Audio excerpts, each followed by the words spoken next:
So welcome to our YouTube audience. This is KGUA in Wallala, 88.3 FM on the Northern California coast. And we have Susan and Neil Silverman of Silverman Photography. They're going to talk to us about an upcoming workshop here on the coast. So why don't you just tell us a little bit first about your background and how long you've been doing this? Well, we've been actually photographing all our lives, but we've been formally teaching and leading workshops for probably 20, 25 years, would you say, Neil? We originally started with a group called Great American Photography Workshops, and they were out of Kentucky. And we did about a third of their workshops all over the country. They were within the United States, and some wonderful people, and we had some wonderful professionals that we worked with, and the man who was the organizer of it was terrific. But that dissipated, and as happens with a lot of organizations, it kind of fell apart a little bit. So we continued on our own. And because this is something that we really enjoy doing, we love to teach people, we love to take people out, find the place for them to get the photo, help them technically or compositionally, and just the camaraderie. And so we've been doing it. We've done many within the United States. That's primarily, and we've done a lot of international travel too, and taking people around. So it's really a passion. Plus, we love doing our own photography. We photograph weddings, quinceaneras, commercial real estate, portraits, seniors. So we really enjoy it all. It's a profession, but it's really a passion for both of us. That's a wide range that you cover there. I know. Types of photography, going from studio to weddings and then to landscape. That in itself is a wide diversity. I know of what it takes to be an excellent photographer. It's probably not the best business model, but it's something that we just but it's something we love. And, it all kind of transpires. What you learn, what you do in the studio, you can carry that concept out, even with landscapes or whatever we're doing. So we really feel it crosses over. We don't want to be limited. Plus, we love it all. We really enjoy, the energy and the stimulus. If we're doing a wedding or a big event, we photographed for the Santa Rosa Symphony, which is something we really, really enjoy, the symphony and the players and all the children's groups. So it all kind of carries over. But, landscape was probably what we initially started with, wouldn't you say? Pretty much landscape and people. We're definitely heavy duty people photographers. So the lighting is the critical thing for all of them to make a professional photograph. So it carries over between all of them. Lighting, that is so critical. And speaking of where your work has appeared, I can see that you've been on the cover of Outdoor Photography, Elle Magazine, the Sierra Club. You've been on Der Spiegel, as well as Nikon World and Nikon International, among many other places.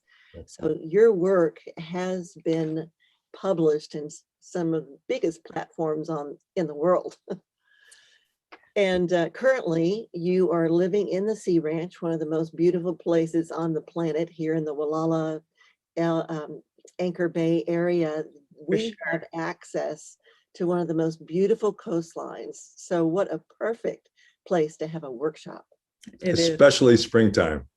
Especially springtime with all the wonderful flowers coming up and the animals and the birds. Why don't you tell us what the dates for the workshop are and how people can sign up for it? And there is a fee attached, but because of public radio, we can't say what that is. They just have to go to your website to find out what that is. So it begins at 6 p.m. on Thursday, April 8th, and goes through Saturday, the 10th, and ends at 6 p.m. So it's basically Thursday evening, Friday, Saturday. And so it's a couple days. Okay. And we have some great places that we're going to take people to, get some great sunsets and some other interesting things, and up in the woods. And we've got a lot of interesting places that we want to take people. And for people that even live around here, we hope to show them some interesting spots that we've done. We always do a lot of scouting before we do take anybody out. We don't just go to the traditional, here you are, Kodak kind of spot where, put your feet here and take your picture. We always search for unique places. So we've done a lot of hunting, so to speak. Plus, we've been up on the coast since what, 1978. Yeah, we've had our place here since 78. So Long time locals. yeah. So we know it pretty well. So we're very excited, and it's going to be very COVID conscious because we're normally when we have a workshop, we take our people out and then we do a lot of not a lot, but in room where we do some teaching and demonstrations and all within a facility. But we're not doing that. We're not going to do that, of course, this year. We're going to make sure that everybody's safe and masked up. And although I think the majority of people have had their vaccinations that are coming, but we're still going to be safe, very, very careful about all this. But we can teach a lot out in the field, and we don't really care what people's experience is. Because there are two of us, we've had groups where we've had some professional photographers or people that we had one, he's become a very close friend, but years ago he came and he was taking his camera out of the box. He'd never taken a picture before. And some people show up with cell phone cameras now, and they've gotten so unbelievable. The newest editions of these phones are better than many of the cameras that are the big SLRs that cost $1,000 or $2,000. And some of these phones will now they'll equal it. The only thing you really can't do is the wildlife that's far away with the new phone. But otherwise, they're just unbelievable. I was talking with a photographer up in Fort Bragg who has been a photographer for probably 50 years. And he said he finally just quit lugging around all of his lenses, all the different camera bodies and all the different stuff. He just said, now it's pretty much my camera and a couple of attachments and things like a gimbal to steady the camera. Yeah. But for him, it makes sense too, because he's older now and carrying all that is a bit hard on his body. So for him, that's what he's doing. Yeah, but I'm telling you, we have younger people that they want to take vacations and not lug any of this stuff anymore. And it's very hard on the airlines to take a bunch of camera equipment as well. So, and the batteries are lithium batteries, and you can't put them in your luggage and all that type of thing. So the phone cameras have gone just wild, and people come to the workshop sometimes just because they want to learn how to use that phone to take a really great picture. You can snap a snapshot with them in a second. You just press the button. But a lot of people really don't know how to create something that's a really great photo with it. I would like to learn more about my own phone camera. I'm a videographer, but I don't know that much about my own Canon camera as well as my own cell phone camera. I need to take more time to look through and practice. And we've got so many great photographers here along the coast. I just want to let our listeners know that we are talking with Susan and Neil Silverman of Silverman Photography. You can find their website at silvermansphotography.com. And we are live on YouTube right now. I am sharing the screen that shows their 2021 photo workshops. And the first one coming up is the Mendocino Coast in Northern California. And that'll be April 8th through the 10th. Does that also include the Northern Sonoma Coast as well? Yes. Okay. Yeah. So the Mendocino Coast, as we call it, combining Mendocino and Sonoma counties, and that's April 8th through the 10th. And then it looks like you're going to have another one on February 20th in Point Reyes, the National Seashore. That's coming up, correct? Yeah, we just did 2 of them there. That's a lovely place. It's lots of wildlife and scenery. It's pretty special place too. We've also been working with the junior college and teaching some Zoom classes online. Normally they were in person, but the JC has gone, of course, online with all their classes. So, and we just I can see 2 there from the Santa Rosa, March 18th and March 20th. We just completed a phone class. We have one coming up this summer through the junior college, working with your cell phone camera. What Those would are- you say is one of the tips that you would tell someone about the cell phone? As Hmm. far as what would be one of those tips that they could take away from this right I'll now? tell you, one of the greatest ones that seems to be the weak spot for almost everybody is how they hold the phone and how they take the picture. Forgetting what they're taking a picture of. If you're just going to hold it lightly and hold it with one hand and start You can pushing show- and start pushing the button with your, if you're going to start pushing it with your thumb, then you're going to move, the phone is going to move. So there's some tricks to how you hold it and all, but the stance and having the support, then you can take a solid picture with that. You can make a large photograph. Even going back 5 or 6 editions of these phones, we could make photographs that were like 8 by 10, 11 by 16, 11 by 14, and they would be pristine photos, but they had to be taken properly in the first place. Yes, because if you have any vibration whatsoever, that's going to It magnifies. prevent, right, you will not be able to enlarge that photograph. Exactly. So what would be something that you would say as far as the locations where you take people? What can they expect for the upcoming workshop that you're going to take them on? Well, we've got some beautiful sunset places that we're going to take people to, and some great hikes that we know that, and it's not a big hiking. Some people that come don't want to do we're not heavy trekkers, we do it, we're reasonable. And when our people basically that join us come from all over, and some people we're meeting for the first time. So we always, we ask everybody to be flexible and fluid, because we kind of analyze the group and see just, what the best is for the whole group. We don't have a set pattern that we have to follow. We're not regimented that way.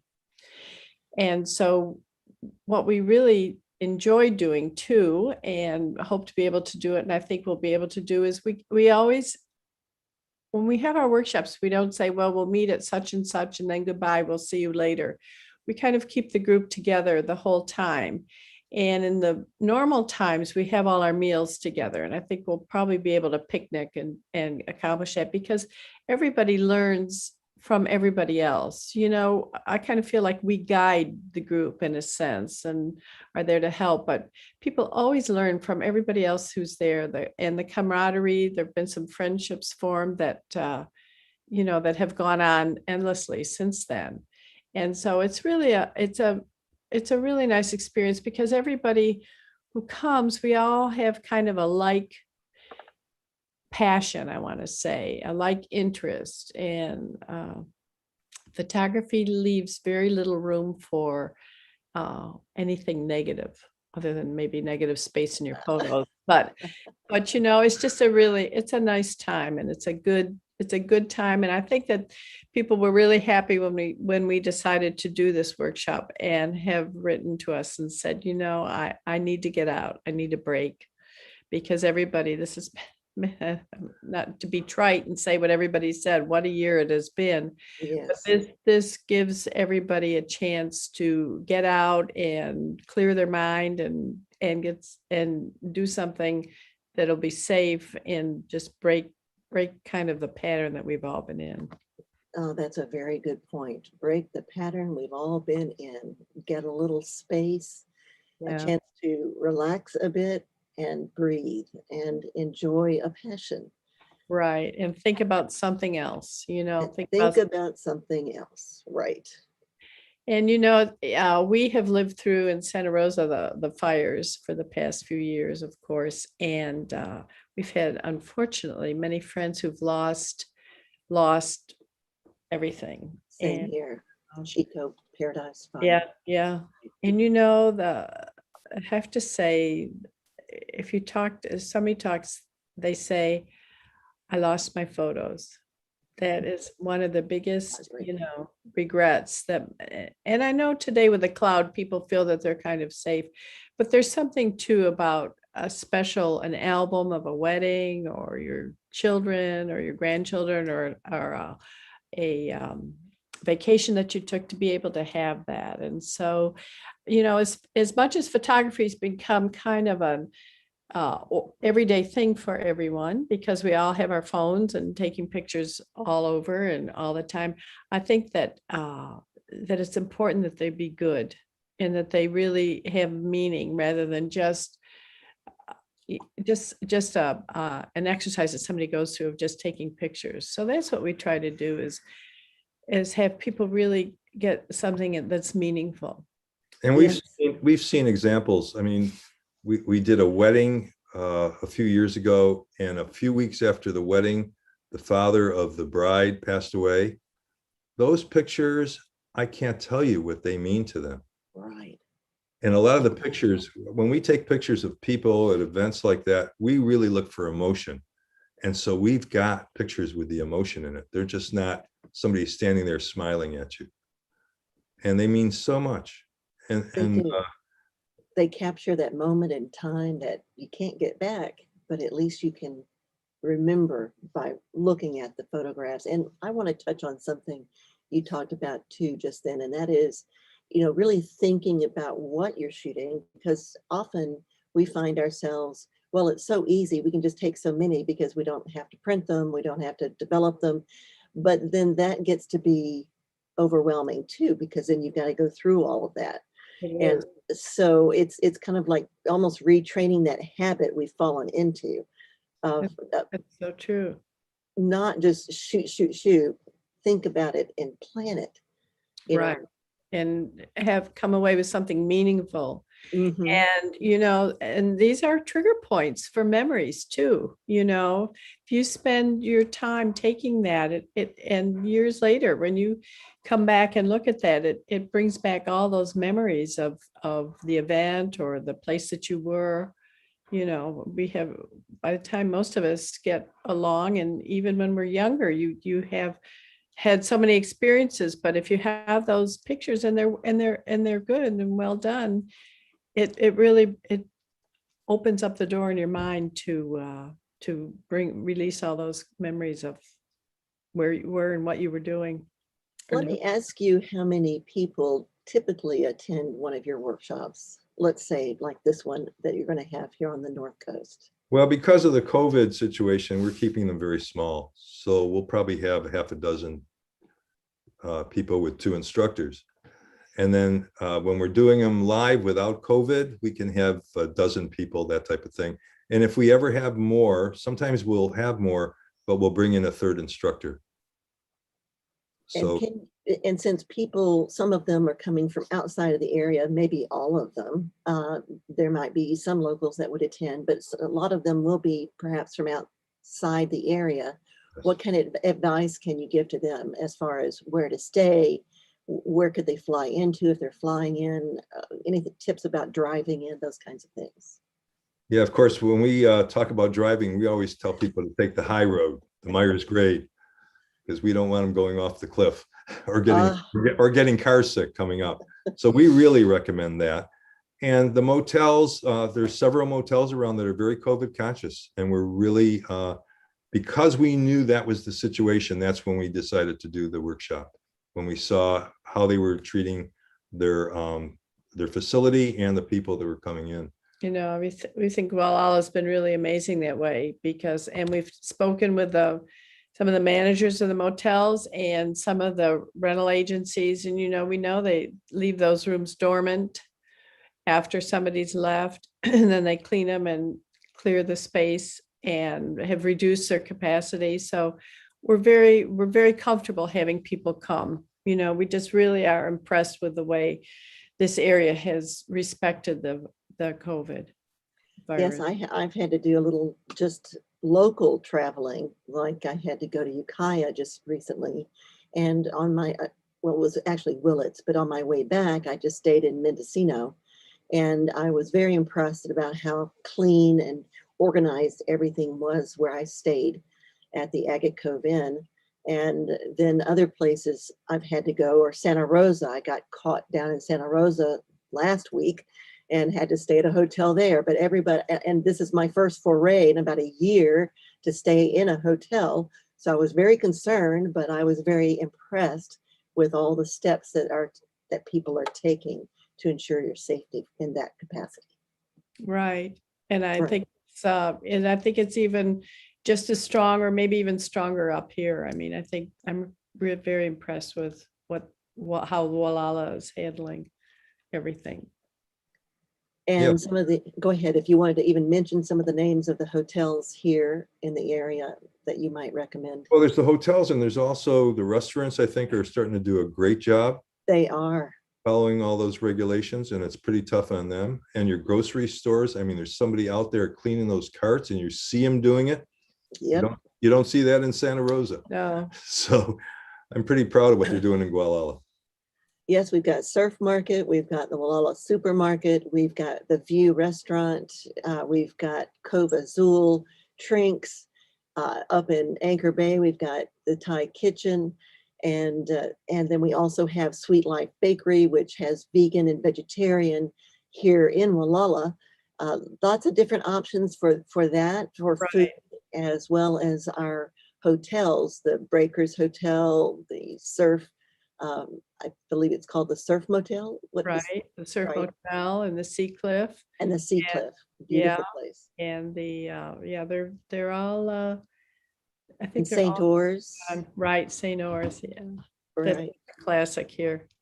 And the closest airport is, of course, Santa Rosa, but there's also San Francisco International and Oakland, Sacramento, where they can drive in from as well. Right. Yeah, the last time we did one here, we had somebody fly in from Australia for it. So they come from all over. It was a couple of years ago before the COVID, but yeah, that was exciting. So describe again what they will get in this workshop that will be from April 8th, starting in the evening and then going through April 10th for the next couple of days. Well, do you want to start? You're going to have a lot of one-to-one instruction.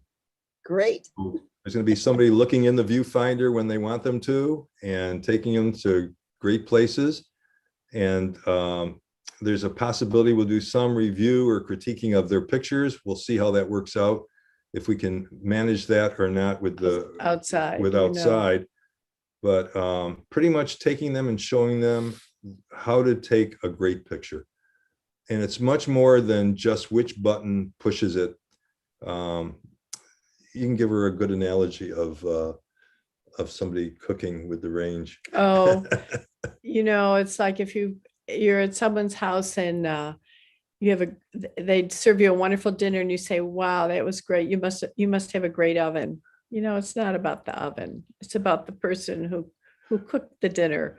And so their choices, their spices, their way of pulling it all together.